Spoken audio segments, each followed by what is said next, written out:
साल 1692 था। अमेरिका का एक छोटा सा गांव सेलम। एक दिन गांव की दो छोटी लड़कियां बेटी और एबिगेल अचानक अजीब हरकतें करने लगी। कभी जमीन पर गिरकर तड़पती, कभी चीखने लगती, तो कभी कहती कि कोई अदृश्य ताकत उन्हें पकड़ रही है। डॉक्टरों ने जांच की पर कोई बीमारी नहीं मिली। तब किसी ने कहा कि ये तो जादू है, चुड़ैल का असर। ये दोनों लड़कियां हॉन्टेड हैं। बस वहीं से शुरुआत हुई उस भयावह कहानी की, जिसे आज दुनिया सेलम विच ट्रायल्स के नाम से जानती है। लड़कियों ने कुछ औरतों के नाम लिए। टिटूबा, जो कि एक अफ्रीकी दास थी, सारा गुड, जो कि एक गरीब और बेघर थी, और सारा ऑसबॉर्न, जिसे समाज ने दुनिया से अलग थलग कर रखा था। तीनों को गिरफ्तार कर लिया गया और पूरे गांव में डर की लहर दौड़ गई। लोगों ने अब हर घटना को जादू टोने से जोड़ना शुरू कर दिया। किसी की गाय मर गई तो कहा कि चुड़ैल ने श्राप दे दिया। अगर आसपास कोई लड़ाई भी हो जाती तब भी उसे जादू टोने से ही जोड़ा जाता। धीरे धीरे पूरा गाँव एक दूसरे पर शक करने लगा। सरकार ने इस डर को शांत करने के लिए एक अदालत बनाई, पर यह अदालत न्याय देने को नहीं, बल्कि इस अदालत की वजह से डर और हर जगह व्याप्त हो गया। यहाँ स्पेक्ट्रल एविडेंस यानी सपनों और जो भी अपने विचार रखता उनको भी सबूत मान लिया जाता था। कोई कह दे कि उसने किसी सपने में चुड़ैल को देखा तो उस जगह पर रहने वाले व्यक्तियों को पकड़ लिया जाता था।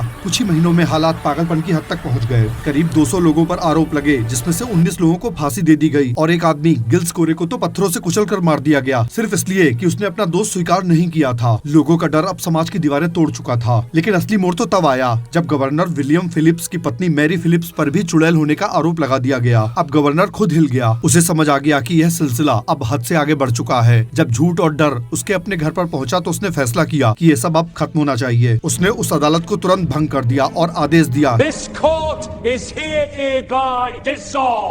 कि अब कोई ख्याली सबूत अदालत में मान्य नहीं होगा, कोई ठोस आधार पर ही काम होगा। फिर उसने एक नई अदालत बनाई जो सिर्फ ठोस सबूतों के आधार पर ही फैसले देती थी। धीरे धीरे बहुत से निर्दोष लोग रिहा किए गए और अगले साल तक लगभग सभी को माफ कर दिया गया। बाद में सरकार ने इस भयानक घटना के लिए माफी मांगी और पीड़ित परिवारों को कुछ मुआवजा भी दिया। सेलम गाँव आज भी दुनिया को यह याद दिलाता है कि जब समाज में डर, अंधविश्वास और धार्मिक उन्माद हावी हो जाता है तो इंसानियत की आवाज दब जाती है। लोग तब तक चुप रहते हैं जब तक अन्याय किसी और पर होता है, पर जब वही इल्जाम सत्ता और ताकत के दरवाजे पर पहुंच जाता है तब जाकर सच्चाई की आंखें खुलती हैं।